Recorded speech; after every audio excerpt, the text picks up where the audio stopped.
Hi, I'm Candace. And I'm Ripley. And I'm John. And this is Comicsplaining. The show where Peter Parker can have health care.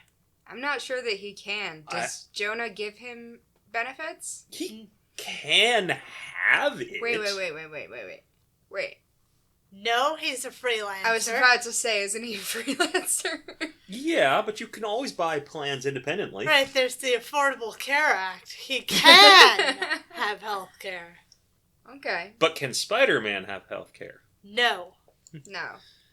Do you think anyone would make... I mean, I know we've talked about superhero insurance, but I mean, like, insurance for superheroes. No. No, nobody would do that. That's true. You'd have to pay out way too often. Yeah, that's the opposite of what insurance companies are about. Mm-hmm. They're about sucking in money and never paying it out, not sucking in almost nothing and paying out all the time. Yeah. That's why you get people like the night nurse.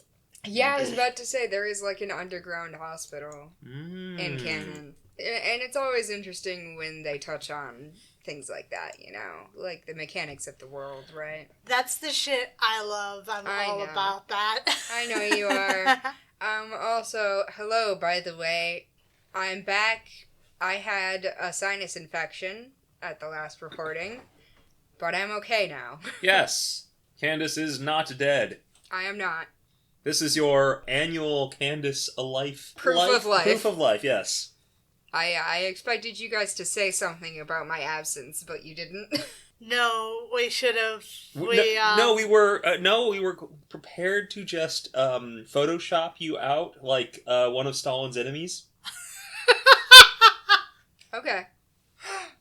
Photoshop me out of the audio? Yes. Well, I wasn't in it, so... It made it pretty easy, admittedly. Yeah. Whereas Stalin had to go through all this effort because this was long before Photoshop existed. You just secreted yourself away upstairs and it made it very easy. Yeah. I made it super easy on you. Mm-hmm. So tell us what happened last time. I'd love to. Except I can't because the episode just went up and I haven't had the chance to listen to it yet. So... How about you tell me what happened last time? Okay. So... Tell me a tale, John. Once upon a time, there was a Reverend Stryker. Yep.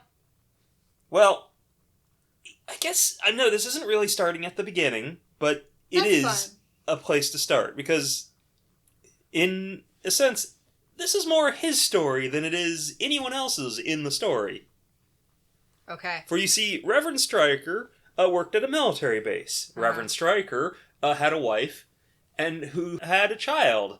The child came out a mutant. Cool. He killed the child. He killed the wife. Uh-huh. He tried to kill himself. Uh-huh. That failed. He found God. Well, try again, motherfucker. God told him that mutants were the devil. So all this time, he's sort of been lurking in the background, following the X-Men. Building up a following of his own. Mm-hmm. Right. And now is the time to kill all mutants everywhere. Okay. Which is a thing he tries to do. Right.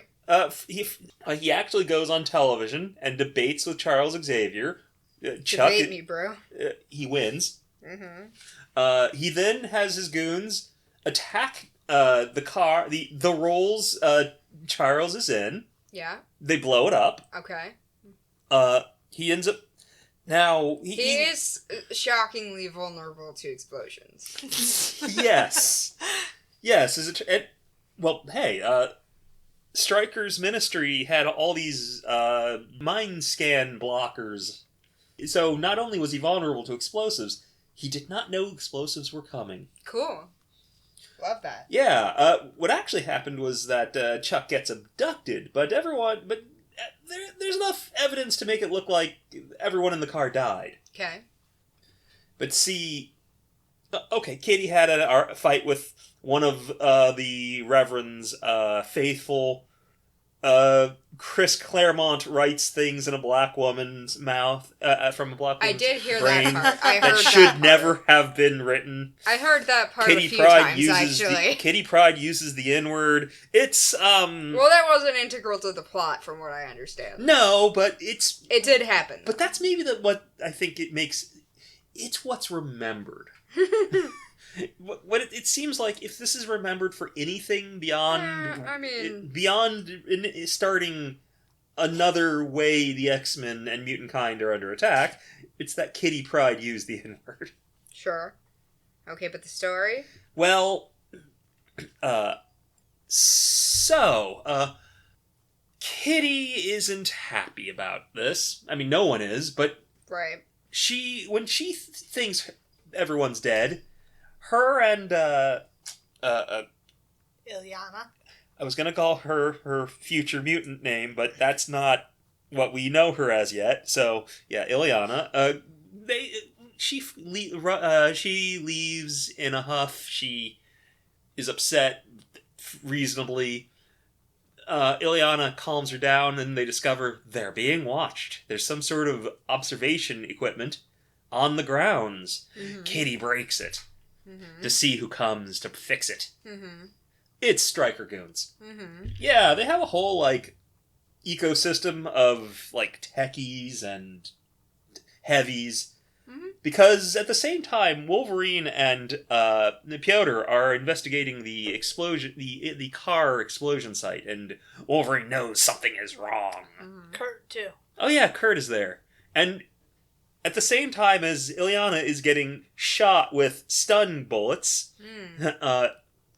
the Wolverine has decided he is going to remove the people watching them by force. Uh-huh. And one of the lady in the car driving decides, I'm not going to get got. I'm going to commit suicide by car. Oh. Piotr decides to remove the engine from the car while it's moving. Mm-hmm. And then makes a funny joke about cars getting weaker. Okay. And then a goon shows up who we didn't see before and shoots him. Piotr? Yeah, shoots Piotr, a goon who was in the back of the car. Either that or in the park. I have no idea where this motherfucker came from. I don't know where this guy came from either. It's actually the thing that's bothered me the most. It's truthfully not the biggest. Okay, but was he metal at that time? Metal Piotr got shot and fell. Okay, so he got warped again. Yes. Got it. Yeah. I get the feeling he's going to continue to get warped. Well, yeah. That's okay, though, because guess who showed up? Magneto! Magneto showed up! Woohoo! Now, mind you, at the same time, Kitty is trying to sneak into the car because Ilyana is both a mutant and not a mutant. Kitty Pryde sneaks into the car that Ilyana is being dragged off in. Back at Stryker Ministries... So the mystery of what exactly happened to Xavier, Scott, and Aurora is solved because Xavier is being tortured. Okay. With imagery of everything he loves being evil, and of a man trying... I can search the web for that. Just have to... I can search the web for that, John. What the fuck? That was so fucking loud. It was very loud. I can search the web for everything you love being evil. Yeah. Sure can. Well, okay, Stryker is trying to brainwash Chuck. Yeah. And it works. Okay. Charles Xavier will kill all mutants everywhere with his mind powers. Cool. And he mind blasts Scott and Aurora. Uh-huh. With those same killer mind blasts. Love it. So, thing is, God, oh man, I'm a little unsure how Kitty ended up running. How she ended up on the run in the Bronx. When Anne called in to Stryker to tell him that she was in the car, and Stryker said, "Who's Anne?" One of the she's goons. One of Stryker's. She's like his top goon. She shot Ilyana. Yeah. Okay, cool. So we hate this bitch. We hate this bitch. Yes, we do. she did just shoot Ileana, and for a second we thought killed Ileana. Right. She did turn on the nerve gas button on the car when they gassed Kitty. Yeah, they gassed Kitty. Well, they thought they gassed Kitty. Yeah, it didn't work. Of course. I'm guessing she held her breath. Yep. Or she phased through it. Stuck her head out of the car. Who fucking knows what Yeah, they did. it doesn't tell us that. But either way, they park. They gun down the back of the car, and Kitty's not there. Mm-hmm. Instead, she's gone running. Mm-hmm. And she's in what I assume is the Bronx. Yes. That's just an assumption. Yes, it is the Bronx. Of course it is. I've seen too much media that takes place in New York. It's not even my own personal knowledge. This is just what the Bronx is supposed to look like. And it probably did, considering. So... she runs into a gang who she first asks for help, but they're not interested in giving help. But it turns out they're also not a fan of What's-Her-Face. Mm-hmm. Because she's kind of a bitch. Yeah. And she ends up shooting them all. Cool. And Kitty's still running. She makes a very tense phone call and just barely manages to get Kurt on the phone. Mm-hmm. Kurt. Unfortunately, there's an explosion. She runs to a train. She catches it, phasing through it. But the Purifiers, that's what they're called. The Purifiers are there. Okay.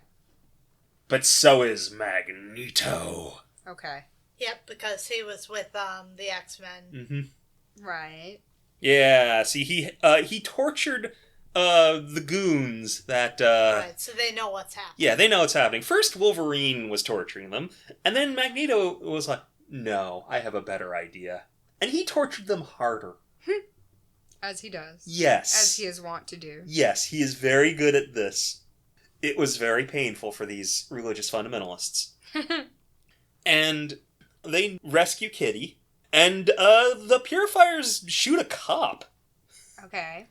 Magneto is talked into saving the cop. Aw. They fly off on a magical metal carpet. Mm-hmm. AKA the roof of the subway car.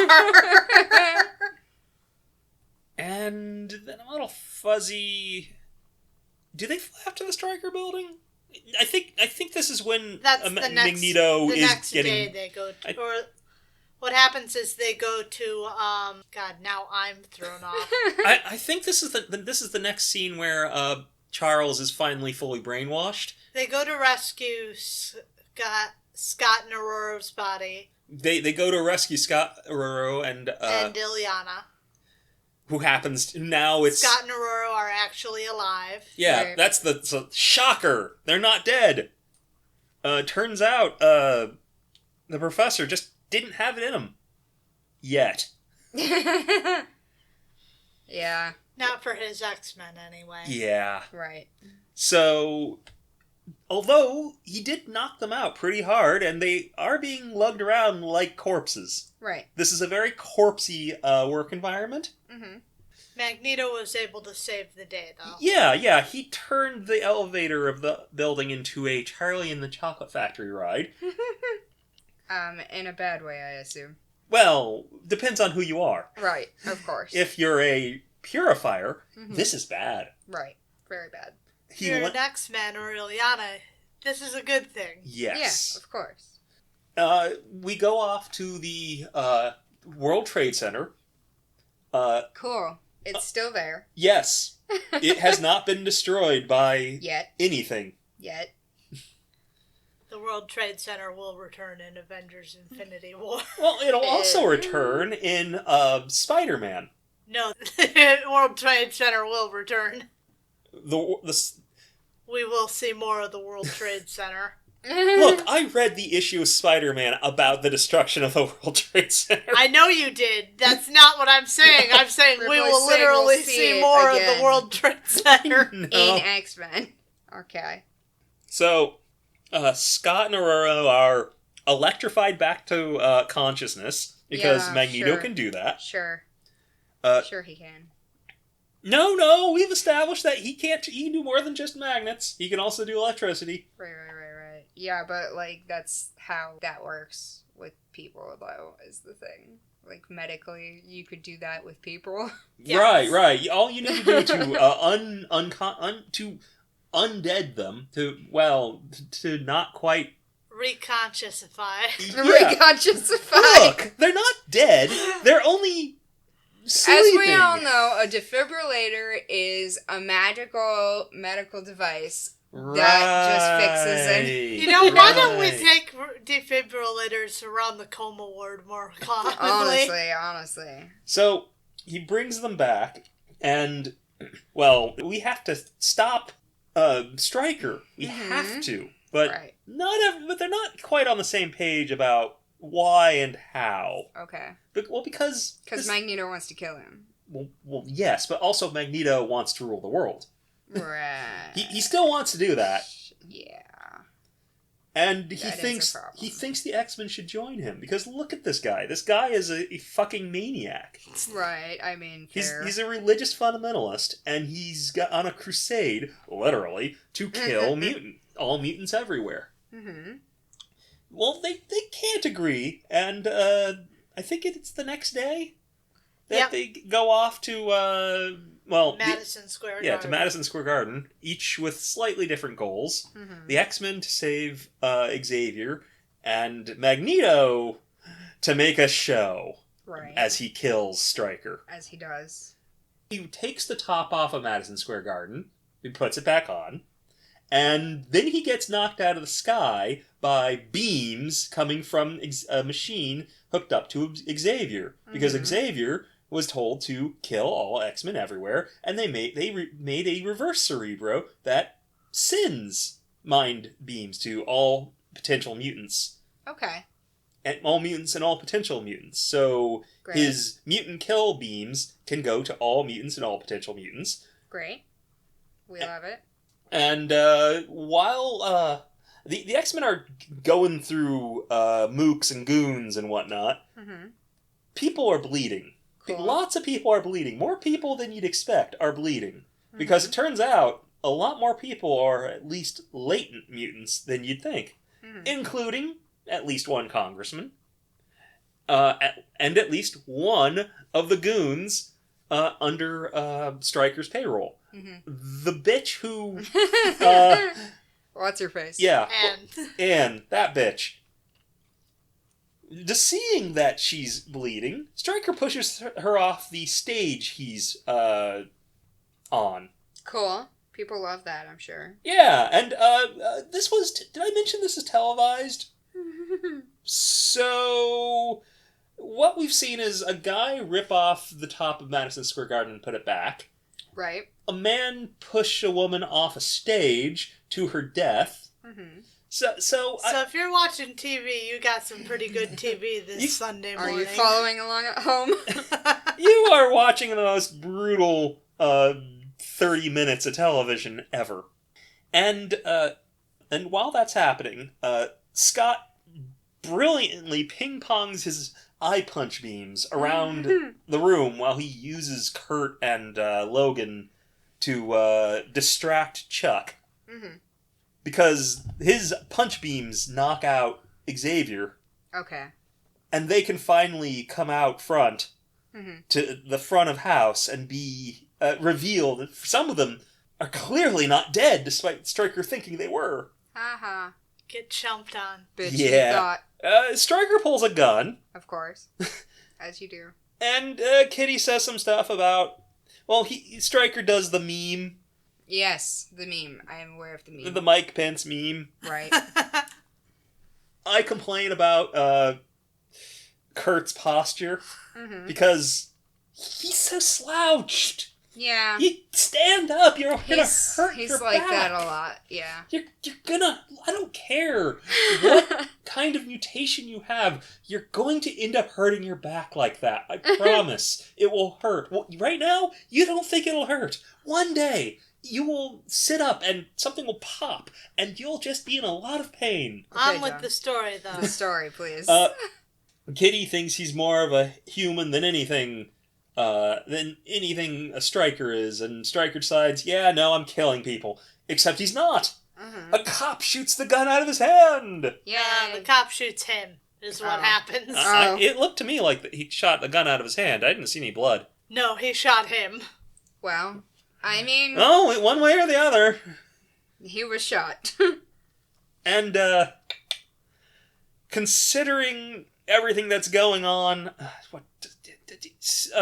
the X-Men are told to leave. Mm-hmm. So everyone goes home. Right.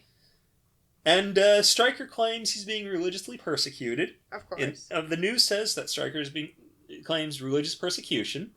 All of the X-Men, plus Magneto and Ileana, go back to the mansion, where Magneto makes an offer, and Charles can't refuse. Okay. Well, because he feels he's failed. His whole way of thinking has failed. Right. But Scott says no. Oh. He says the nay. Okay. So what... Hang on. What did Magneto offer, though? To join. To join. Okay. Got to it. join for... And Scott said no. He offered... Try it his way. His way. To do it his way. To do it Charles's way. No. No? To do it Magneto's way. And Charles said, okay. He gave up. Okay. He gave up on his side of things. But, I see. But Scott said no. Okay. Scott said, the way you taught me might be harder, but it's better. Right. It's the right way. And Magneto offers out a hand. And it's refused because the student taught the master one for this one time. Mm-hmm. Scott and Aurora end up on the porch as Magneto leaves. Mm-hmm. Because fuck that shit, I'm out. And we see an underrated ship sail in the night as everyone else joins them. And the camera leaves and the story is over. Yep. That was excellently done. If a bit long-winded. Hey, If a bit long-winded. You did it once. I did, yes. I get to do it once too. Oh, Agreed. is that how it works? Yes. Okay. You get one. All right. Well, this week we've got X-Men Annual number 6 from July of 1982. Oh, pardon me if I'm a little rumbly here, a little gravelly here. I'm getting over being sick myself, so pardon me if I'm a little gravelly. I have not been sick. Yet. Yet. You say that, but I feel like if I was going to get sick by now, I would have gotten sick by now, at least from either of you. Well, this week we've got X-Men Annual number 6 from July of 1982, written by Chris Claremont, penciled by Bill Sienkiewicz, inked by Bob Wysek, colored by Glynis Wein, and lettered by Tom Orzechowski, with a cover by Bill Sienkiewicz. That's a heck of a last name. Rachel Van Helsing has just arrived at her new teaching position at Bard College. She's an anthropologist, her heart now freed from the familial duty of defeating Dracula with his recent death. Oh, okay, yeah, one of those Van Helsings, sure. Now she can live her life.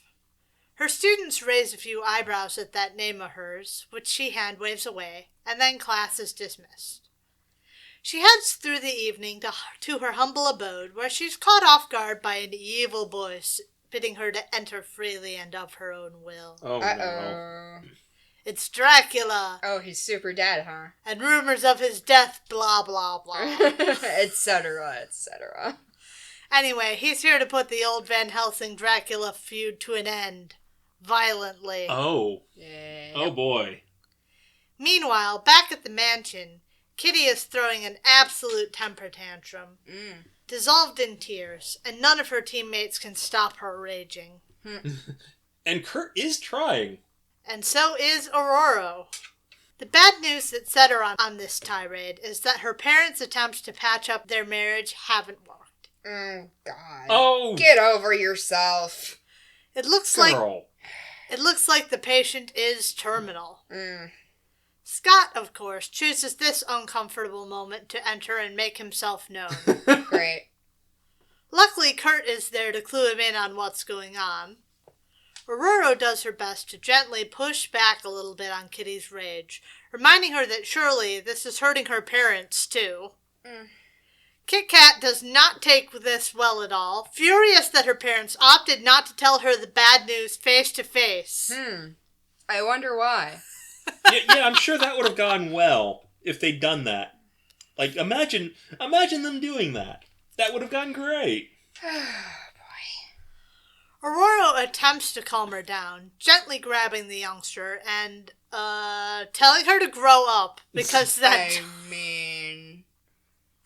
It always Fair. works so well, though. Yeah. You wanted to be on the X-Men, not the, teen X-Men. So... I mean, fair point, though. In response, Kitty is a mature young lady, takes a breath and collects herself, and y'all don't actually believe me by now, right? No. Definitely not. She screams in Aurora's face that she's not her mother, and that she indeed doesn't have parents anymore. Girl, you still have parents. They're just not going to be married. And she storms off through the woman and off to her room, sobbing all the way. Kitty, do you think Aurora has parents? Do you think... A lot of the people in this room don't have parents. Kitty, do you think Scott grew up with parents? She's in pain, wondering if her absence made things worse. She'd have even given up being an X-Man if it meant keeping her family together. It doesn't. It wouldn't. But now it doesn't even matter. Furious, she casts a picture of her parents across the room, dashing it upon the floor. Still raging, she screams her hatred for her parents before finally winding down, crying to herself on her bed. What she doesn't spot as the shadows in the room grow long, is one of those shadows drawing near to her. All she notices is the emotional exhaustion from her outburst catching up with her as her head first sinks to the pillow and then the girl drifts off to sleep. She eventually comes to around midnight, feeling like a childish heel for her behavior. Well. Especially considering that Aurora's parents both died in front of her. No shit. Well. Well. If it isn't the consequences of my actions. Yeah, maybe your horror story isn't nearly as bad as some of your friends. It wasn't her best moment. No duh. Chagrined, she looks at the ruins of her photo frame on the floor, shattered to pieces. Despite her earlier behavior, she could really use to talk to Roro after all. How convenient, then, for the woman to arrive in her doorway at just that moment, looking a bit off. No, she's fine. She's fine. This is fine. She looks great to me. Kit Kat notes her appearance. You're not wrong. Kit Kat notes her appearance, but before she can react further, the vampire lifts her high, hungering for her blood. She then brings her teeth down on Kitty's neck, draining pride of blood, before flinging the girl's lifeless body aside. Fucking rip. Look at those toys just kind of looking on in... Horror? Yeah. She's not the only one either. One after another, Aurora comes to her teammates. First doing the fuck, then giving the suck. I mean... And if anybody ever had any doubts that these folks were all banging, you can put them to rest. Not that you ever did, I'm just saying. Holy shit. Once finished, Aurora returns to her bedroom, but not to stay. Oh. Mostly because she needs an exit. Before no one's eyes, because they're all dead, Aurora turns into a man-sized bat and takes wing through the open skylight, soaring on the breeze as she seeks him. I didn't know she could do that. Her love and lord and master, Dracula.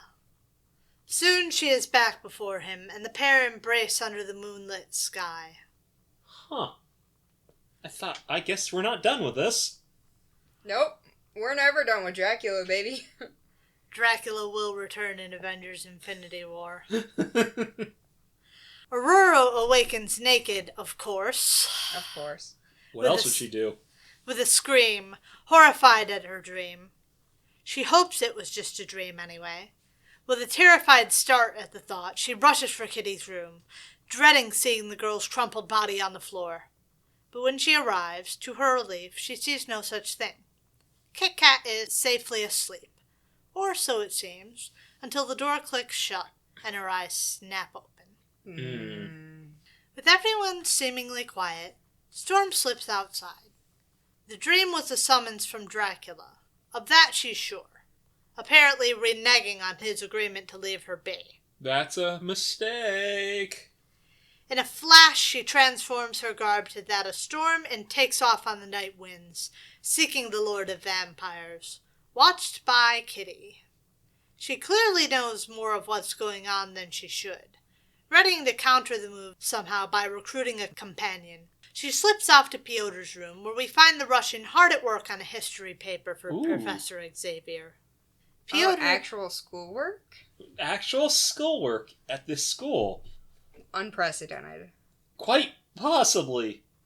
Piotr is very interested to note the differences in how the Soviets and Americans look at the same subjects, seeming to come to the conclusion of that old statement, there are three sides to every story. Your side, my side, and the truth.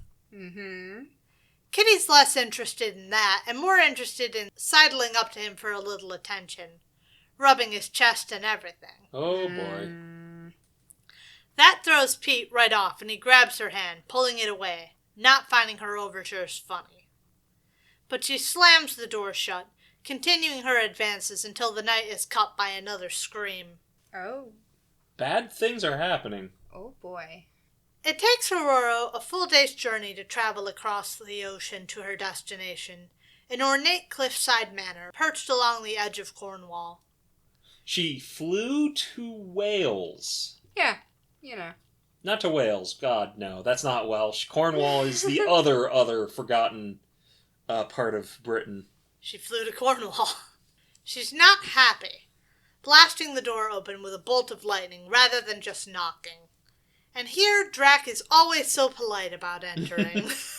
Yeah, he's great about it. He knocks, he waits, he'll call ahead. Well, she is under no such compulsion. She wastes no time demanding Dracula show himself, calling out into the silent manor. A moment later, another vampire, Rachel Van Helsing, shows herself. Ooh.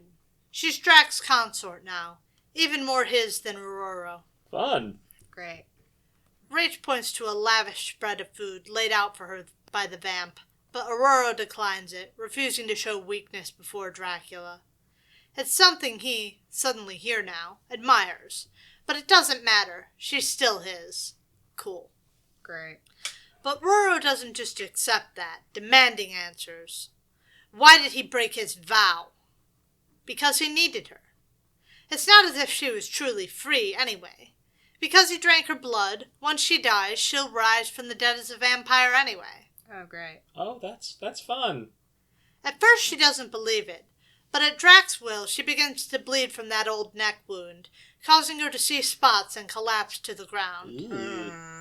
The battle won, he then orders Rachel to feed Aurora. Once she recognizes the name, Roro instantly puts two and two together, recognizing her as Drac's ancient enemy. But that really doesn't matter now that she's a vampire. Drac then swoops back in bat form, explaining that when they finish, she'll be free to go. Oh, boy. She lays down a few demands. 1, no one gets hurt. 2, this can't be tied to the X-Men. Drac's fine with that. So he's got himself a helper. Now a helper for what? Well, there's a book containing a spell that destroys vampires. Oh, great. He wants it, and he wants her to use her skills of a thief to get it. Oh, boy. So an hour later, the trio find themselves at the English town of Pendero, staring up at an ancient fortress built upon a hill. It's a special place that radiates eldritch energy, meant to keep vamps like Drac here away. That's why Rach stashed the book here. Dracula is impatient, but a thief can't just bust in without any info, so Storm gets the lowdown on the castle's significant defenses from Rachel. Not only does the mystic energy keep Drac himself away, but the fortress is equipped with traps and sensors aplenty. Mm-hmm. It will take all of Storm's skills to access the book. After picking the lock to gain entry, Aurora hovers on the wind to avoid trapping weight sensors, carefully moving to avoid triggering motion sensors as well. She doesn't see the crossbow bolt centering itself on her shoulder, and isn't aware of it until it sinks all the way home with a shock. I wasn't aware she was that kind of thief. I thought she was a pickpocket. I think she is just an all-purpose thief. Well, she Okay. is now. Right? She strikes her attacker back with a lightning bolt as she falls down to the floor below, triggering the alarm as she goes. She's shocked to see Kitty holding the crossbow, and kind of unwilling to die about it, so she blasts the girl backwards with a gust of wind, crossbow and all. I mean, that's fair. Katie Pry just I mean... somehow came across country too, across the ocean too, and is shooting her. Yeah. Fair I'd to be not be miffed. willing to die about it. Suddenly, Colossus Kool-Aid Man's through the wall. Of course he does. Furious, Kitty has been attacked, but definitely out of sorts. When Ruro asks why he's doing this, his answer is merely that Kitty commands it. Oh no. Yet again, though, Aurora refuses to just die, summoning icy winds to first turn the floor to ice beneath Colossus, and then Piotr himself. Then from above comes a joyous cry. From out of the safe, Kitty hefts the Montesi formula high overhead, ecstatic to finally be able to destroy her sire Dracula. Huh? Don't like that. Only then does it click home for Aurora. This isn't Kitty. What gave it away? Calling Dracula her fucking sire or shooting you with a crossbow? Oh. Pride whirls on her heel to run before gunfire begins ringing out through the halls of Pandero Castle, guards summoned by the alarm. There's one chance. Roro dives out the window, but she's too weak to summon the wind. It's looking like she's going to become marinerified when a clawed hand closes around her forearm, lifting her before she can go splat. It's Drac, and to say he's displeased would be an understatement. Displeased, but not done with her. Of course not. No, he's got a crush. When Aurora comes to, she finds herself in the central marketplace in Cairo. That's quite a trip. She's baffled, but finally figures the scene is an illusion when she notices Dracula's silk scarf looped delicately around her neck. Even with her bearings, she doesn't have long to adjust before a voice calls her name. It's her mother, cross with her for running off again. Ruro apologizes, and the women head for home, greeted warmly by David Monroe, happy to see his best girls back from the bazaar. Aw.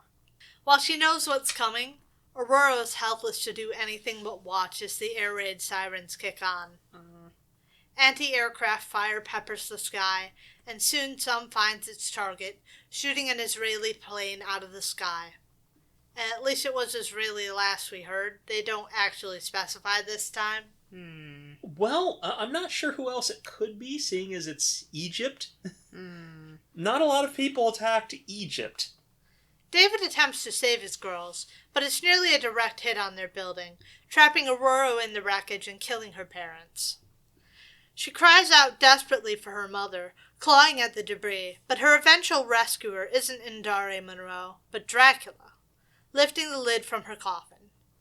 She's all right. He just forgot she was a claustrophobe, and a coffin felt like a natural resting place for the vamp. Oh my god. Oh my god. Fucking idiot. He explains that she lost a good amount of blood before he patched her up, but that meant he had good eats, which royally pisses off Aurora, and she leaps at the Lord of Vampires to attack him. Dracula belts her back into the coffin, talking up how he saved her life, but Aurora doesn't see that as much of a saving grace, considering her eventual inevitable fate. Rachel tries to reassure her that it's not so bad. Like she's experiencing life. But Dracula is beyond reassurances or persuasion. He yanks Aurora's hair, exposing her throat. He wants her blood, plus another vampire to help ward Kitty off. He dips his fangs down to her neck, ready to drink deep and finally turn her, when someone interrupts, blasting Drac back away from Storm. Good? It's Cyclops, here with Wolverine and Nightcrawler Okay, to good. save the day. Good, Ooh. definitely good. We'll take that. There's a lot going on here. Scott's first concern is for Storm rather than the vampire trying to turn her. Well, yeah. It almost costs him his life. Drac tears a spear from the wall, whirling in one smooth motion and hurling it at Summers' chest. Wolverine is there, though, with his lightning-fast reflexes to deflect the spear from its deadly path and into Kurt's hands, allowing him to spear the bloodsucker through the chest. Ooh. Rip Dracula. We'll never be seeing him again. Oh, yeah, for sure. That's how that usually works. Uh-huh. Ms. Van Helsing is not pleased about that. Not pleased one bit. From the side of the room, she rushes to Drac's side, tearing the spear from his body before rushing to Scott to make the X-Men pay. He judo flips her, but that trick doesn't really work on vampires. Unfortunate. What? It doesn't work on vampires? Rather than going down, she turns to ethereal mist before re-solidifying to tackle Psyche to the ground, easily overpowering the X-Men with her superior strength. Just then, Kitty and Colossus come crashing through the wall, ready to take their crack at Drac. Meanwhile, Rachel turns into a wolf, so Scott gives her a dose of optic blasts. Meanwhile, Drac opts to relocate this fight to somewhere where he can better fight 1v1. The catacombs beneath the manor. A more appropriate place for combat. He disappears through a secret passage, with Kitty phasing close behind. She barks in order for Colossus to follow along, and obedient as ever, he moves to obey. But first Logan wants some answers. Why the hell did the pair of them jack the Blackbird? Petey's got no answers but a backhand for Wolverine, before he tears the doors to the secret passageway off its hinges. Cyclops calls for him to wait, to be cautious about traps, but right now, Piotr only has eyes for Kitty, and he recklessly plunges into the dark, only for a deadfall to plummet down atop him. Well, it's a good thing he's metal Piotr right now. Immediately, Psyche moves into action, hoping to clear the debris and rescue their friend. But by the time the smoke clears, there's no sign of Colossus. He must have made it through after all. With a second to breathe now, Cyclops explains that they found Aurora by following the Blackbird's LoJack. And then Logan senses, and that led them right here. But with that done, he's putting Storm on the bench. She's injured, and with Drac's mental powers over her, a potential liability. But he forgot one thing. He's not the team leader. He hasn't even officially rejoined. And Storm says she goes. Is anyone else getting sick of this? I'm getting sick of this. A little bit, yeah. Like, you'd think they'd have a meeting about it at some point, right? You'd think, but I'm not even sure they can pick who's on top. Never mind who's in charge. But anyway, she passes on the news that Kitty and Piotr are possessed, which makes sense to the others. They take a moment to note the nasty weather, deciding that it's probably Storm's work. Before deciding to pass on any other potential booby traps, Scott opts to blast their way into the catacombs, down through the floor. But that'll destroy the archaeological evidence. Small art beef, I'm not sure I like how Bill portrays these separate eye beams down from Scott's eyes. How about y'all? It's a little funky. It's not how that works. Aurora carries them down to the bottom of Psyche's newly dug hole with her winds, and down they go, following Logan's nose wherever it goes. Where it goes is to Colossus and Dracula, having it out with Kit Kat nowhere to be found. With the arrival of the new players, Drac yeets his current opponent. He doesn't manage to hit Logan, who's just itching for a rematch. And he's fast to dive in. But just as his previous fight with Dracula didn't go the best for him, this time the vamp gets his fangs into Logan's neck, next ordering him to kill his friends. Cool. The X-Man takes a flying leap at Cyclops, while meanwhile Storm squares off with Rachel. Rach has her as a disadvantage in such close quarters, but Aurora's still got some chutzpah. And like Dracula before her, she grabs a spear off the sconce, burying it in the wall next to the vampire's head. But much as the blow was a surprise to Van Helsing, the mist wasn't what she wanted. Rather than a life spent trapped as the very thing she'd sworn to destroy, she wanted to die. Even if spear to the face isn't a traditional vampire slaying method. But Aurora just doesn't have it in her. I think by traditional vampire rules, if they kill Dracula, she won't be a vampire anymore. But that does hinge on being able to kill Dracula, so... Yeah, but I think maybe what she's going for is she was hoping she'd cut off her head, maybe. Right. I don't know. It kind of looked like it was going for a spear to the face, but I don't fucking know what's happening. Look, Marvel is playing Calvin Ball with Dracula, okay? Not just Dracula. Well, yeah, but It's Dracula... fine, it's fine. We can cope, it's fine. Meanwhile, Logan has changed opponents, focusing on Piotr. Drac helpfully narrates from the sidelines that, with his mark on Wolvie's neck, he'll keep fighting until he's dead. Oh, great. As it turns out, this is a battle of such compelled, and that's what Kit Kat did to Piotr that's got him acting so strange. The fight's almost over now, though. Hey, I have a question. Yeah. What if the bite heals on him, though? It's magic. Yeah, I think it's magic. I think maybe that's what's up with Aurora, where it can just reopen. Well, yeah, it's obviously magic. His I'm healing just saying factor can't actually heal Oh, magic. I see what you mean. I don't know. Yeah, I think that's what's up. Its healing factor can't heal magic. Okay, fair enough. I like John's explanation. It makes sense. Yeah, Absolutely. Just like Aurora's wound can't fully heal because it's magic. I getcha. Works for me. Well, I thought the healing factor maybe made a difference, but no, apparently not.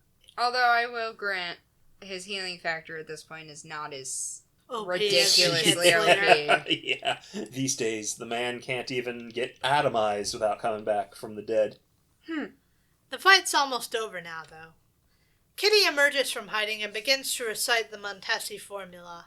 And as she does, Dracula screams, his skin beginning to smoke. Suddenly it all stops as Nightcrawler swats the book from her hands, demanding she shut up. She does not, in fact, shut up. I mean, also, don't we want him dead? What she does is pitch another fit, grabbing Kurt by the throat and calling him a misshapen freak for interrupting him. Ugh. But he's unrepentant. The words were from the ancient spellbook The Darkhold, and would have sacrificed Kitty's soul had she completed the incantation. Pride's grip begins to tighten, but Aurora's hand closes on her wrist instead, ripping it away from Kurt's throat as she demands whatever's possessing Kitty stop that shit. Suddenly it all clicks into place for Drac. There's only one person that could be behind all of this. His daughter. He commands her to show herself. The lady from Hotel Transylvania. Yes. Whatever her name is. Oh, it's on the tip of my tongue. I've never seen it. He commands her to show herself, and things go wild. Daughter His' temper tantrum continues as both compelled X-Men snap out of their trances. She demands the X-Men kill her father on penalty of never releasing Kitty, now transformed into her vampire form before them all. Drac decides to put himself in the running for Parent of the Year by backhanding his daughter, though he's got some pretty stiff competition as ever.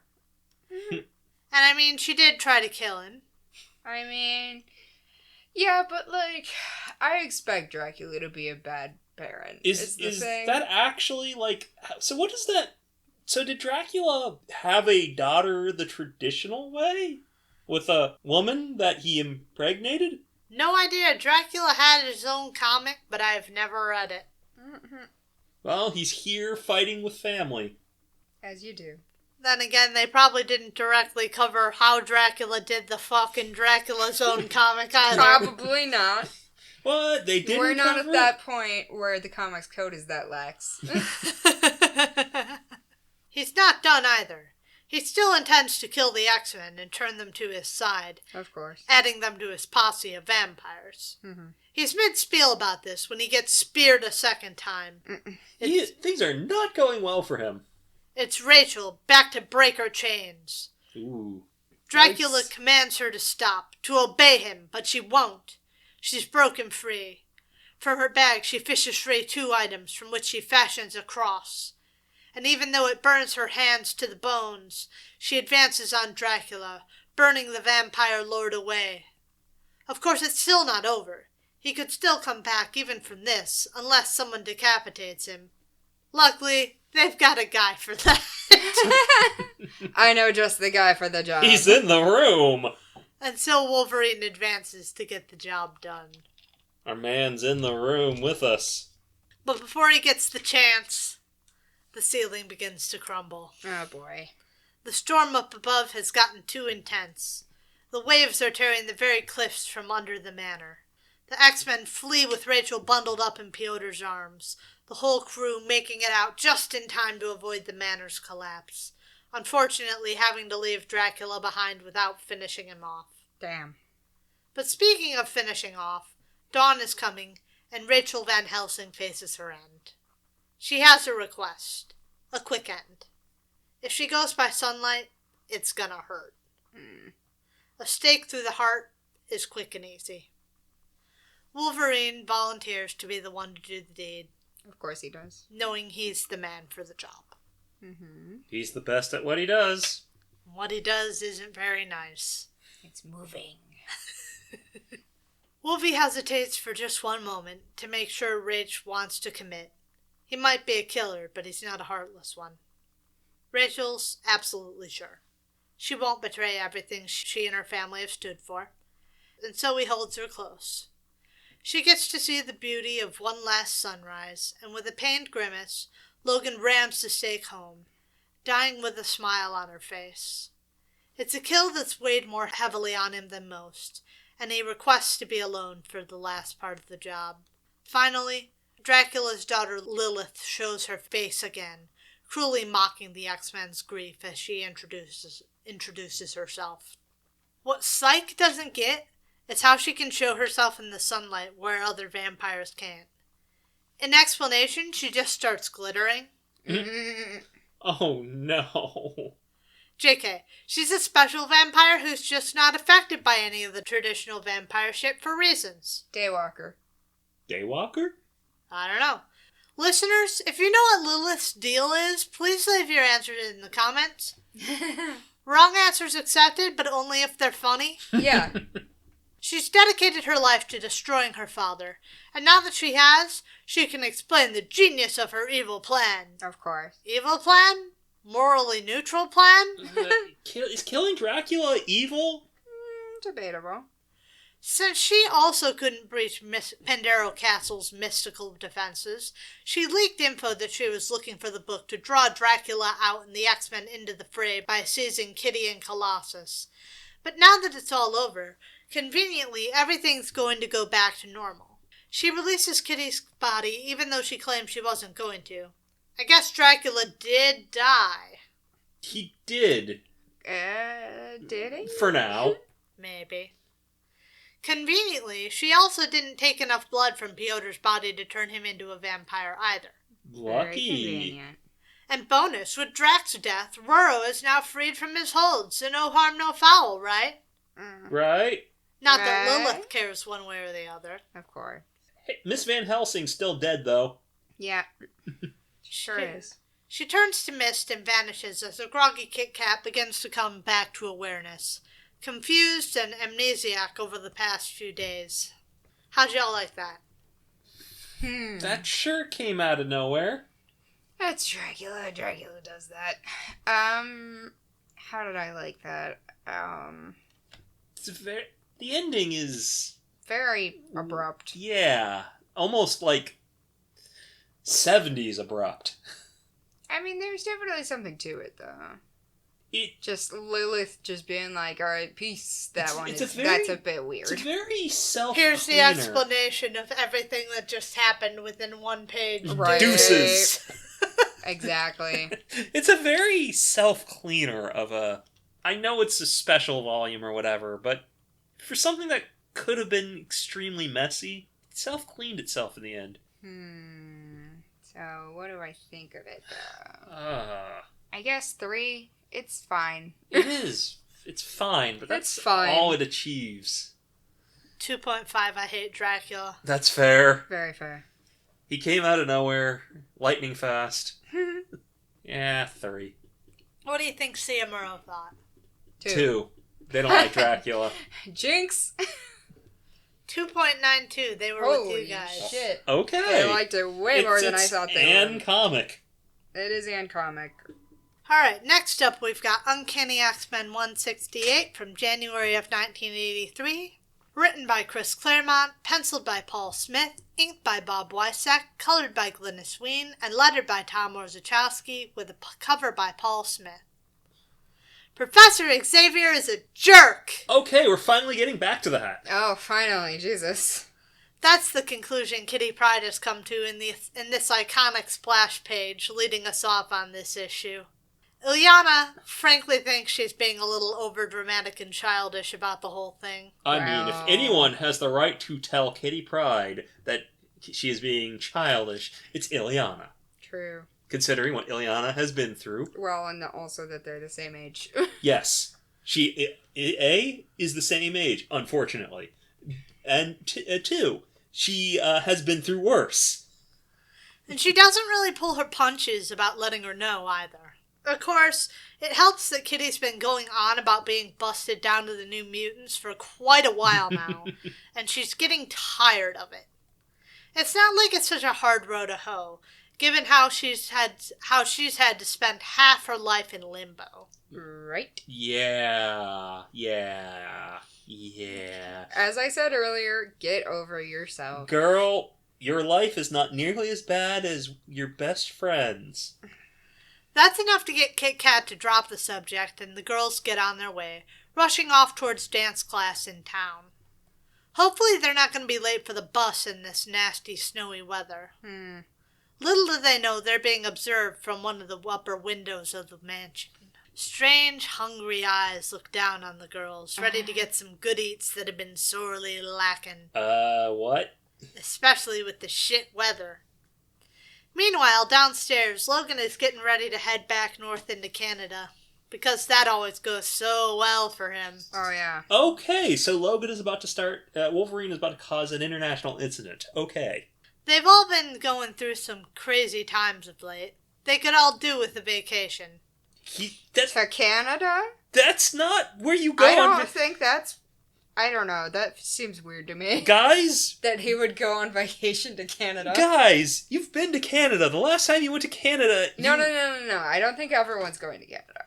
He is going to Canada. Wolverine is going to Canada. The last time Wolverine went to Canada, he fought with Alpha Flight. Yeah.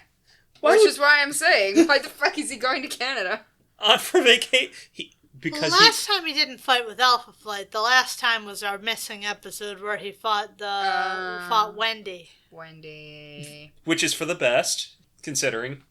But the thing is, every time he goes to Canada, that's it, isn't it? He wants to get the rage out. He knows he knows that if he goes to Canada, he's gonna end up fighting something, because that's what always happens when he goes back to Canada. It's like, have you guys seen... It's like going to one of those rage rooms. That's what I was about to say. Yeah. Canada is a rage room for him. Okay, that makes sense. He knows I buy that. He knows what's in Canada because he's Wolverine. He's the best at what he does, and he's going to do a lot of it in Canada. Mm-hmm. Kurt notes Kitty and Ilyana's departure, and the subject turns to Chuck's demotion of the girl to the New Mutants. Logan thinks it's unfair. But Kurt isn't so sure. Kitty is young after all. She could die doing this. It's dangerous work. Logan points out that not so long ago, children younger than Kitty served aboard naval ships. Well, that doesn't make it right, though, Logan. And he would know. He was there. Oh, okay, old man. I guess things should never change. We should have children in armies and navies. Right. And oh yeah, don't their small hands work really well on those looms? He's confused why Kurt's arguing with him anyway. Back when they were arguing with Charles, Kurt was on his side. Kurt points out that so many of those young boys were wounded or worse, and such could be the same for Kit Kat. And the contentious argument only continues. Logan argues that she could die just living a normal life too. But at the end of it, the most important thing to both men is Kitty's record as an X-Men. She's proved her ability, proved her worth. But unfortunately, it's not their choice. But with that, Logan is packed up and ready to head to the airport. Well, it's not really about her ability, though. No, it's not. It's not.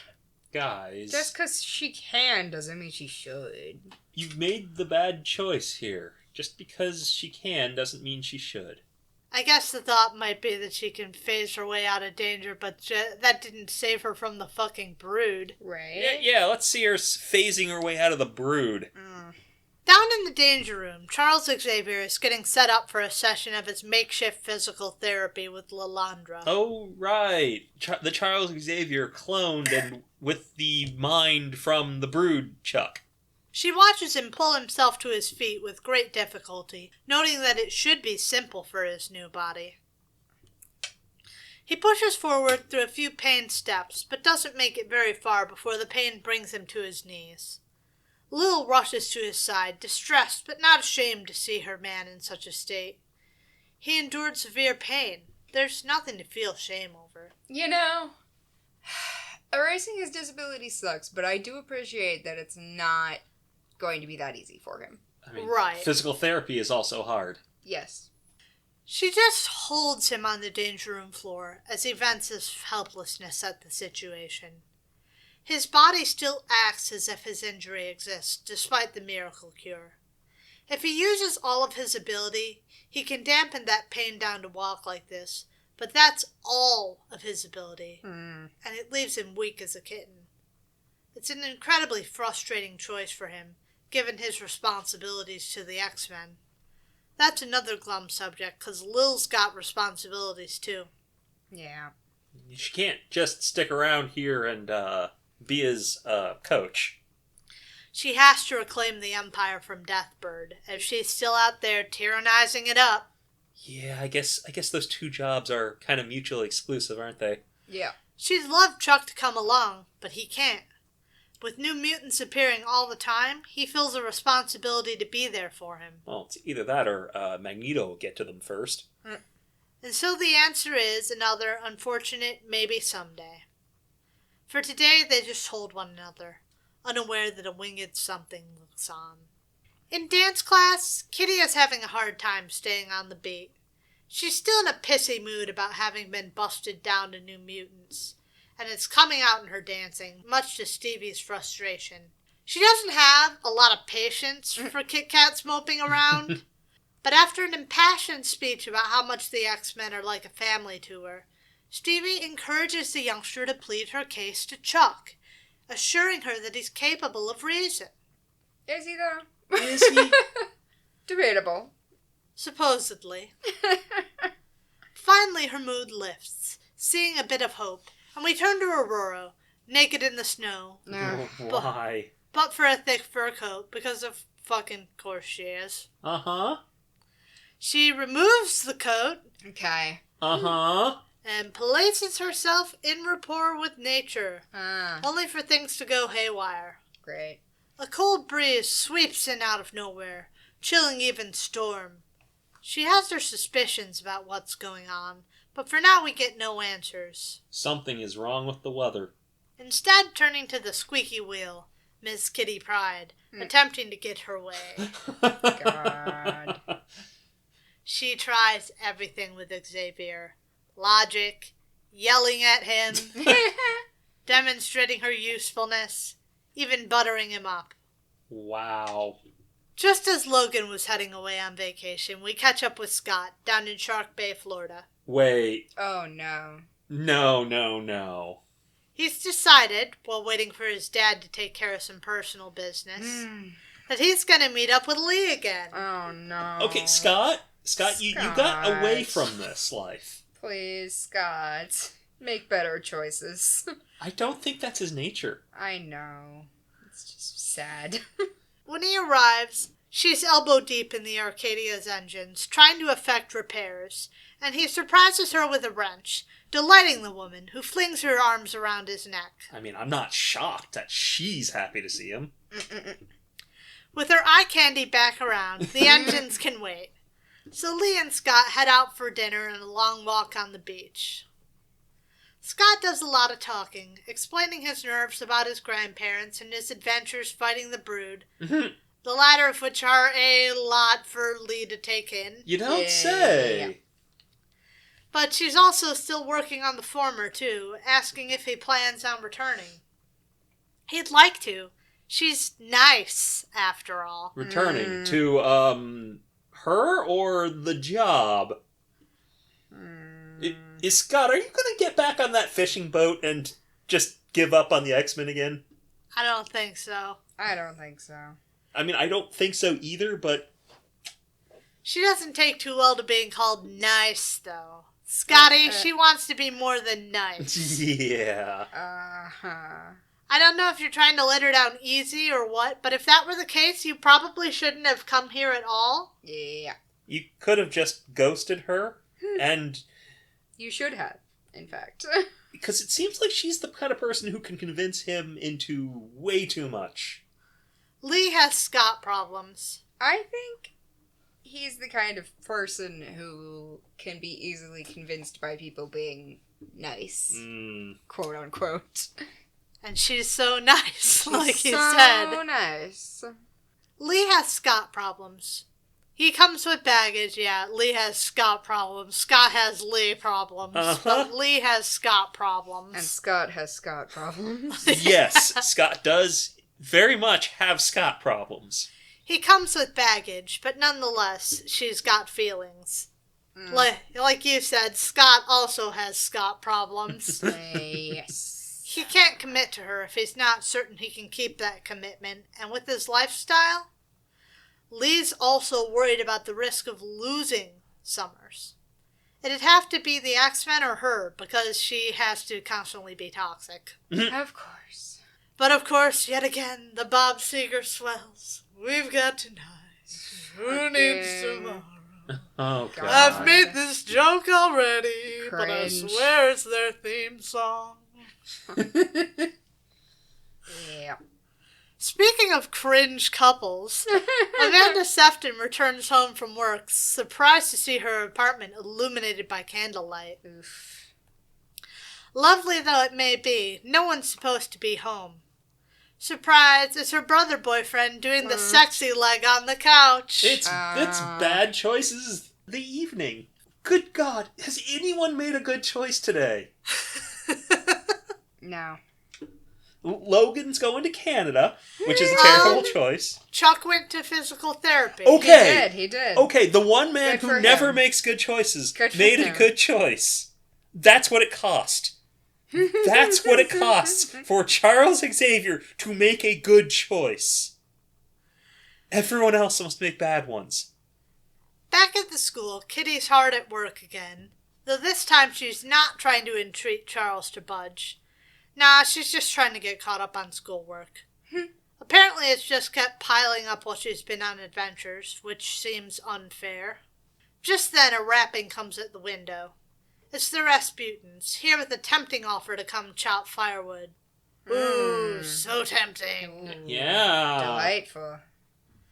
But no. She does offer to make them a nice hot cider. While she's at it, she runs a scan on the computer to see who else is around to make a cup for. But to her surprise, the computer picks up an unfamiliar something in the maintenance tunnels. Uh-oh. The maintenance This tunnels again. no one is supposed to be in. She turns on the lights in the tunnels and changes into her supersuit, phasing down to the lower levels to investigate. When she gets there, despite having hit the switch, she finds herself in the darkness and starts poking around by the dim emergency lights to investigate until she finds an electrical conduit all fucked up. Ugh. Cautiously, she mentally calls out for the professor. He's worried, but she mostly just wants to get to the bottom of it. So while he calls Piotr, Kit Kat keeps looking out on her own. Of course she does. After all, it could be something as innocuous as rats. Mm. Suddenly, Kitty spots something and cries out in alarm, spurring Xavier to panic. This is fine. But there's no need. It's the dragon from Slee's world. Hey! How would be a great question, but don't worry about it. Kitty gratefully picks up the pint-sized dragon, draping her over her shoulders like a scarf as she babbles her delight. Just then, the dragon hisses out at something. More of those Sidrian hunters who not so long ago wrecked the mansion. Okay, time for round 2! Let's wreck the mansion again, everybody! Woohoo! We love it. Xavier calls her out of there, but Kit Kat doesn't have time before one of the hunters catches her with a blast, knocking her off her feet. She survives the blow, but it's left her unable to phase, but not necessarily unable to fight. Calling on Wolverine's combat training, the kid uncorks a bottle of whoop-ass on the Sidri. Oh, yeah. Hell yeah. So, wait, the last time they had to kill them, well, I say had to, they killed these things. Wow. Because, well, one of them was a jackass. I wouldn't say the X-Men killed those That's things. true, but the last time these things were killed, so we don't actually know how to deal with them without killing them. Kill them. Fire. Fire. Lockheed the dragon zips around, flash frying the infant Sidrian hunter, killing it while Kitty's body slams a second. She's doing well for herself, but not well enough to avoid another energy beam. And down goes Kit Kat. Wham! The last of the hunters is smarter than the first two, or perhaps it just learned its lesson. It's keeping back, ready to fire on the down teen, and Lockheed's nowhere to be found this time. Ew. Lucky for her, Piotr finally caught up to the professor's summons, diving in front of the beam.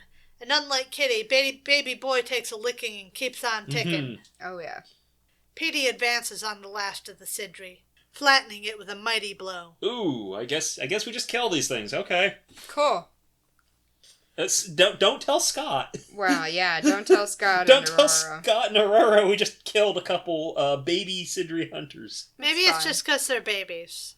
We can kill them because they're babies. Ooh, veal. And that's that. Kitty gratefully flings her arms around her savior for the rescue, content to ignore her wounds. Don't ignore them. Not that they have too much time to chill. All these babies came from somewhere, and Xavier suspects a nest. The two X-Men scour the maintenance tunnels, and fair enough, they do eventually find the nest, in flames, with a satisfied-looking Lockheed licking his chops outside. Yum yum. Okay. Barbecue. When they head back upstairs, Kitty explains Lockheed to Chuck, asking if they can't pretty please with a cherry on top, keep him. Aw, he's so cute, though. Given he's really got nowhere to go, X relents, and not just on that either. He was impressed with Kitty's performance down in the tunnels and proposes a compromise. Aw. Kit Kat can remain an X-Man on probationary terms, so long as she keeps her schoolwork up. Sometime later, Scott's visit to Florida has ended, and we catch up with Alex, and his father, about to meet up with Grandma and Grandpa Summers for the first time in years. When the plane touches down in the family hangar in Anchorage, Alaska, the Summers run a cargo airline because plane shit just runs in the family. Right. Because of course they do. There are no oldies to be found. In explanation, Chris states that it's the busy season. Of course, the family hasn't been left to fend for itself. Instead, they are greeted by a young red-haired woman. And the moment Scott sees her, his heart drops into his stomach, less like a stone and more like a fucking boulder. This woman, this Madeline Pryor, is a dead ringer for Jean. From her face to her voice, everything. Oh no, we're starting. She is here. The suffering of Scott Summers is yet to be done. It begins. Your suffering is not yet ended. He hasn't even known the beginning of suffering from the sound of things. How'd y'all like that? A lot happened. It was a nice catch your breath episode. 4. I like the dragon. You know I like dragons. I know you like dragons. Yeah, I think I'll lend that a 4. I'm at about a 4. What do you think Samuro thought? 3. Well, it's the first appearance of Maddie, though, so maybe higher? 4. Sure. 4.05. Haha. Last up, we're going to take a brief diversion for an important moment I think you'll appreciate with Vision and the Scarlet Witch number 4 from November of 1982, written by Bill Mantlo, penciled by Rick Leonardi, inked by Ian Aiken and Brian Garvey, colored by George Rousseau, and lettered by Janice Chang with a cover by Rick Leonardi and Rich Howell. A few new names from Ian Aiken and Brian Garvey. What kind of fun facts do these gentlemen have to offer? Do they have anything to offer us? Well, the pair of them are known for working together and even share a website, but I didn't see a ton of personal info out there from either of them. So it's a professional relationship. On the professional side, Brian Garvey did some work as an in-between artist for DreamWorks. Ooh. Interesting. The place is Mount Wundagore, and the weather is fucking horrible. Well, that seems reasonable. As the man known only as the White Pilgrim approaches a small cabin. That's a terrible name. Yeah. To most normal Most men... pilgrims are white, I think. Oh, no. To most normal men, the storm has been impassable, but he has made it where no others have dared, and so he firmly raps his knuckles on the door. When the cow-faced woman opens, he is utterly shocked by her appearance. He shouldn't be. Mount Wundagore is the High Evolutionary's playground. Yeah, why would you come to Mount Wundagore if you weren't prepared for the people of Mount Wundagore? And this is kind of his thing. But apparently the pilgrim didn't know that. Weird. Even in spite of his rudeness, Bova graciously admits the weary traveler into her home, granting him shelter from the storm. She then introduces him to Mordred, a mad but now mostly harmless sorcerer after a bid for power gone wrong. He doesn't really make for great conversation, so Bova's glad to see the pilgrim, quickly engaging him in talk. He explains, on request, that he is in these parts seeking his past. Something about his circumstances reminds her of a traveler past who came to her on a very similar night, a woman trying to protect her unborn children from some danger. After naming her as Magda, the White Pilgrim's eyes intensify. Oh, boy. Yep. The man listening intently. Yeah. Yep. That's what I figured. That's the outfit kind of... Yeah. Magda was a woman fleeing her husband, a man gifted or cursed with fantastic and terrifying powers. After an attack by the state led to his powers being unleashed, a terrified Magda fled. And so it came to pass that Magda had her children. But soon afterward the woman disappeared into the night, abandoning her children with Bova, the cow woman nursing both children to health. If the pilgrim was intense before, learning of the children's survival riles him into a fury, demanding to know their names. At first Bova remained silent, remembering the fear in Magda's eyes as she pled for the woman to keep her children safe from their father. She knows now that this must be him, and gathers Mordred to her breast, trying to protect the man, even as the father brings his fearsome powers to bear, upending all things about her tiny cabin. At the end of his temper tantrum, nothing remains of her home but wreckage. He then grabs the cow woman by the snout, controlling the metals in her blood to force her to reveal the names of Magda's children. The very iron in her blood turned traitor. Bova finally cracks, crying their names into the night. Wanda and Pietro. Triumphant, the pilgrim tears the rest of the cabin into pieces, tossing the bits to and fro into the night. Oh boy. Yeah. The mysterious man that we definitely can't identify Totally I not. have no idea who this man is. Clue. then rises into the air, pleased with his newfound knowledge. He then takes off, leaving Bova and Mordred huddled alone in the snow. Panicked and worried for the twins, the midwife turns to the sorcerer. Though his mind may be near lost, she pleads he somehow cast a spell to warn the twins, and so somehow Mordred manages the task. The spell has no insignificant journey to make, crossing the gulf of space between Earth and the moon. Oh boy. On that same moon, an Avengers Quinjet touches down on the inhuman city of Adelan, met by much of the royal family, sans Crystal. Oh, Inhumans, yay. Yay. We love the Inhumans, don't we, folks? As Wanda and the Vision depart the craft, we learn there's a reason for that. She just had a baby, Luna. Part of the reason they've come here, for sure. Wait, whose baby? Crystal. Oh. That's why she's not here. Crystal just had I a baby. Not Wanda. I thought for a second Wanda had a baby. No. Crystal had a baby. And that's part of the reason they've come here, for sure. But it's not that alone. The biggest reason they're here is to see the doctors. Vision's arm melted off. Oh, yeah, that's problematic. And they're hoping the Inhuman doctors can actually do something to help. I guess So before they even go to see the baby, it's off to the hospital. Luckily, the doctors have zero trouble doing this. Okay. Inhumans, man. They're ridiculous. And it is the doctors who are qualified to do this to a robot man. You know, I would have figured it would have been an engineer, but He's not. He's A synthesoid, he's special. yeah, but he's complicated. But they've done a swell job getting Viz a new arm. Something Karnak handily demonstrates with a chop. It hurts, even though he tries to play off like it doesn't. But with that done, the overjoyed couple are ready now to meet their new niece. But despite all the happiness, Pietro is still picking up on something off with his sister. She had a strange dream the night before, and it's got her on edge. Quicksilver reveals that he had the same sort of dream. Oh. But there's nothing to worry about.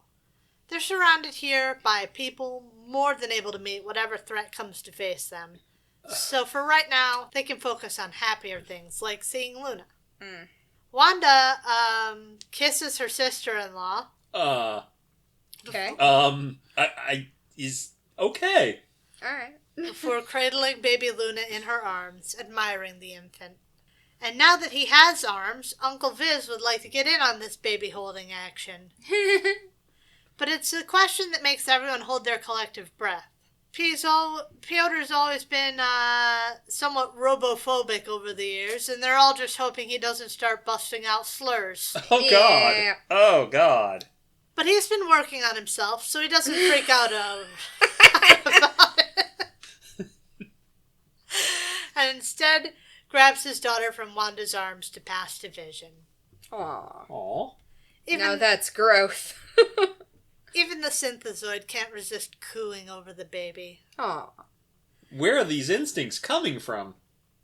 While the family has their happy moment, Simon Williams. Yeah. The guy that he got his brain from. Yeah, that's fair. That's fair. Look, sometimes I forget the absurdity that is Vision. Yeah.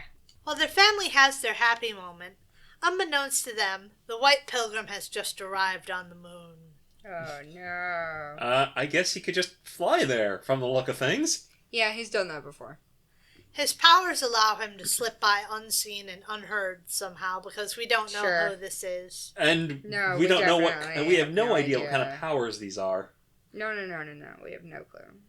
He walks the streets of Adelan, even chancing right by Gorgon, Lockjaw, and King Blackbolt unnoticed. Wow. That's, okay, so not safe. Not safe here. He's more than a match for them. Since he knows exactly where he's going, somehow, he blocks one of the buildings off from the rest of the city with a dramatic flourish, despite the fact that he doesn't want anyone looking at him. Right? He can't help himself. Look, he's a dramatic bitch, and he can't help Whoever he is. Yes, whoever he is. The flash of power use must have made his previous usage of invisibility stop working, because within moments most of the rest of the royal family have rushed to Pietro and Crystal's abode, trying in vain to get through the force field. Well, there is one thing they could do that would get them through the force field, but they don't want to destroy their city again. Oh, come on. You know, just let him whisper a little bit. It'll be fine. So they're not going to have Black Bolt tell the intruder what he thinks of his work. Meanwhile, inside, the group have realized they're locked in, and nothing they do seems to be helping them get out. Just then, a voice sounds behind them, informing them they've got shit to discuss. Oh boy. And the White Pilgrim whips off his cloak, revealing that all along he has been Magneto. I'm sorry. He had his entire outfit, including the cape, underneath that cloak. I thought he had a different outfit on. I figured he had a different outfit on, because he does have a fairly iconic white outfit. Yeah, he does have an iconic white outfit. But what the hell? He just had his entire fit on under that cloak. Including the cape. Including the cape. That's a lot. Hey, how did he hide that helmet under a hood that didn't seem to have a helmet on? He put magnets on the inside of the cloak so that he could keep it drawn up in the perfect way to hide the rest of his clothes. The white cape is also made of magnets. Yeah. It's all magnets all the way down. Yeah. He reveals that he's been Magneto, master of magnetism. In case you didn't get that. Yep, we never knew. No, there was no way to know. What a shock. And this pisses Pietro right off. Oh boy. Now I've got to say that while he may have a short fuse, it's hard not to be furious when that's your literal baby here. Mm. Yeah. And it has to feel like this jerk is trying to worm his way back into this good thing you've got going on. And it is a good thing. Maybe force you back into the Brotherhood of Evil Mutants thing again, and I'm with Pietro here. Yeah. Fuck this guy right now. He races headlong in a field of magnetic particles, and I changed my mind. I don't want to be with Pietro anymore. Let me off this ride. You know what? Yeah. Yeah, he's kind of a dummy. He's going too fast to stop, but he's got his sister on his side, and she casts a hex, transforming Magneto's field to flowers. Aw. They're harmless to Pietro, who busts right on through to deck Magnus back into the wall. He's impressed how far the pair of them have come in the control of their powers, noting how great he could do with the pair of them at his side now. Mm.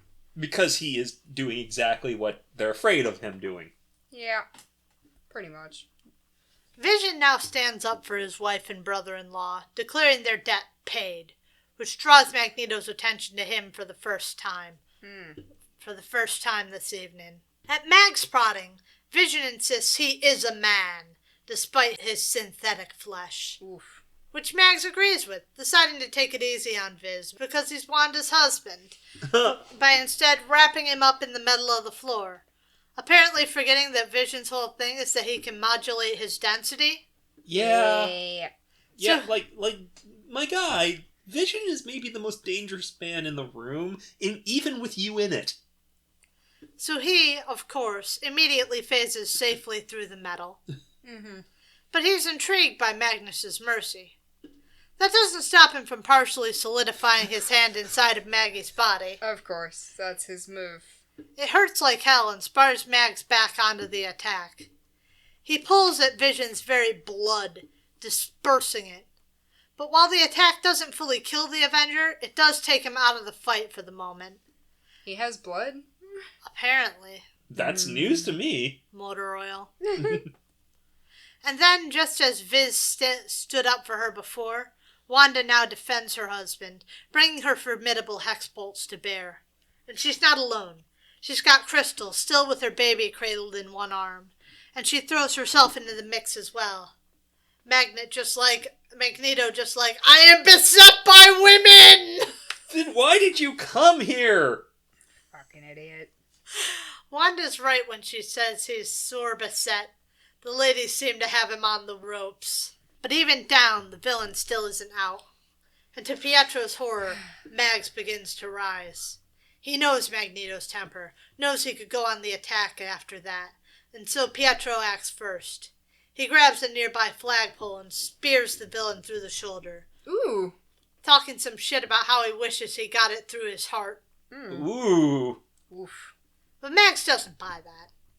Even if he's a dick sometimes, at the end of the day, Quicksilver's a hero. And he doesn't have murder in him. No, but he does have being a dick in him. Yeah. He doesn't have murder in him like him. Yeah, that's true. He then reverses the staff to strike quite quickly, though not fatally. Crystal is the one who calls for it all to stop as an upset Luna wails through their quarters. Hey, Mags. That's your granddaughter. Maybe chill? And Magneto, to everyone's relief, agrees, removing his helmet as he steps forth to look over the youngster. Wanda threatens him should he dare to harm her, but he has no intention of doing so. Yeah. Crystal is pretty damn chill about letting this supervillain they were all just fighting with hold her baby. Yeah. But it's all cool. Like he says, the master of magnetism would sooner embrace the eternal unknown than allow a moment of grief to cross the life of his granddaughter. Yeah. Well, that's one hell of a revelation to the twins. That's that's one way to drop Yeah. the news. Yeah. Though Wanda seems more willing to accept it than Pietro, That's fair. pointing out how similar the men look. That's fair. You know? And just as Pietro looks just like his father, Wanda looks exactly like her mother because that's not Of course. boring at all. That's how genetics work. I learned that from Lady and the Tramp and any number of cartoon movies. Let's see, what else? Treasure Planet. Yeah. Yep. I love Treasure Planet. I know. But they did do that, though. Yes, they did. Vision then speaks up again, remembering the story of Magda's flight from her husband. But Magnus maintains that he isn't a monster, rather just a mutant. Once persecuted by the state, he used his powers to fight back, but this frightened his young wife, who ran off and abandoned him. Ever since his encounter with the X-Men and young Kitty Pryde, he's been reconsidering a great many things, coming to the conclusion that there are good and bad humans, just like there are good and bad mutants. But even though he'd already been working on his dislike for humanity, that's when he learned he had a human granddaughter, and that changed everything. But now he's here, asking for acceptance from his family. How'd y'all like that? It just ends like that. This art is... It's something. It's not I mean, the best. It's got some choices made. Yeah. I guess that last page is mostly just, like, the angle is What's bad. going on with Magneto's hips? What's going on with Wanda's hips? The angle is bad. Oh, man. So... This is... Does that mean that they just had an inhuman mutant child? Yeah. Yes. I didn't realize inhuman mutant combination. They could interbreed. Yes. Not to compare the baby to an animal, but maybe it's like a donkey. Oh no. Oh no. They could breed. You monster. The baby. The baby is sterile. Yeah. Oh, inhuman mutant hybrids are sterile. That's potentially very fucked up and dangerous, right? If you... An inhuman mutant crossbreed. I know I'm off topic, but now I'm thinking about that. Knowing what we know about inhumans and mutants. Well, I mean, surely in terms of power level, you know? I mean, surely if you're the inhuman eugenicist council, you just don't let them huff the fart crystals. That's fair. So the only danger is mutant powers. Then you might have a mutant, but you won't have whatever happens when the fart crystals come along and get themselves involved. Oh boy. I don't know. So wait, did the Eugenics Council permit this? Did this just kind of happen? I don't fucking know. Yeah, the Eugenics Council is like I know. Black Bolt and whatnot. I know, but it's a Eugenics Council. I know. So but they weren't very. Black Bolt was not going to tell his Crystal, his cousin or whatever. Black Bolt and Medusa were not going to tell Crystal that she couldn't be with this guy that she likes. You know, their family. They get selective treatment. I see. Well, yeah. I mean, at the very least, you need to understand the Inhumans, the main ones, are a family and they do act like it most of the time. But we just can't expose the baby to the fart crystals. Right, of course. That makes sense. Because we don't know what would happen, and it might be bad. You know, I think, honestly, that could be a very interesting topic for a book to cover, honestly. But, this was it was fine. Competent. 3. It's a comic. It wraps itself up way too quickly. Well, yeah. This happens. 3.5. Yeah. I'll give it a 3. What do you think CMRO thought? I mean, this is the big reveal, right? Like, this is a fair... Like, despite its kind of weirdness, this is important. This is the reveal, yes. Yes. I didn't realize the reveal looked like this. Well, you know, sometimes big comic moments just kind of happen. And have bad art. I wouldn't say the art's bad. I'd say the art is... weird. Rough. It's fucking raw! Rate it, John. 3. 3. It is a comic. What do you think CMRO thought? That's what we were on. 4. That's right. I forgot. 4.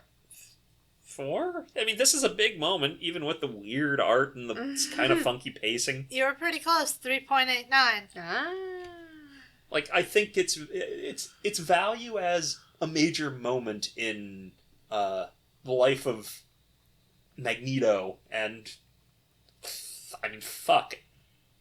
Your instincts led you well. Well, yeah, that's how it was with the last one, too. It's right? important. Because I was like... More than it's good. Right, exactly. Because people on CMRO are weird. And They're obsessed with importance.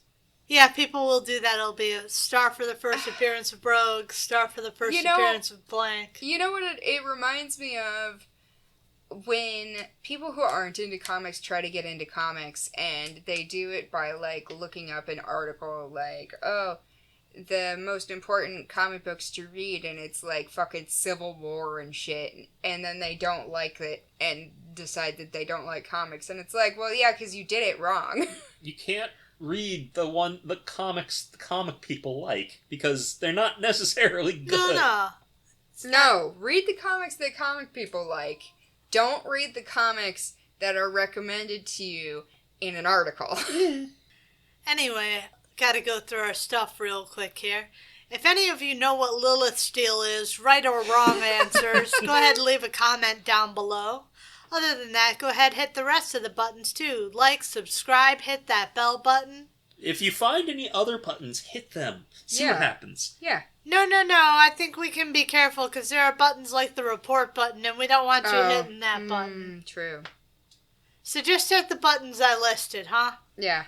No funny business. No funny business, You can also send us an email over at comicsplaining@gmail.com. If you'd like to support the show, throw us a couple bucks over at Coffee. Other than that, we're going to be back at you next time, and we look forward to talking to you then. Bye! Bye!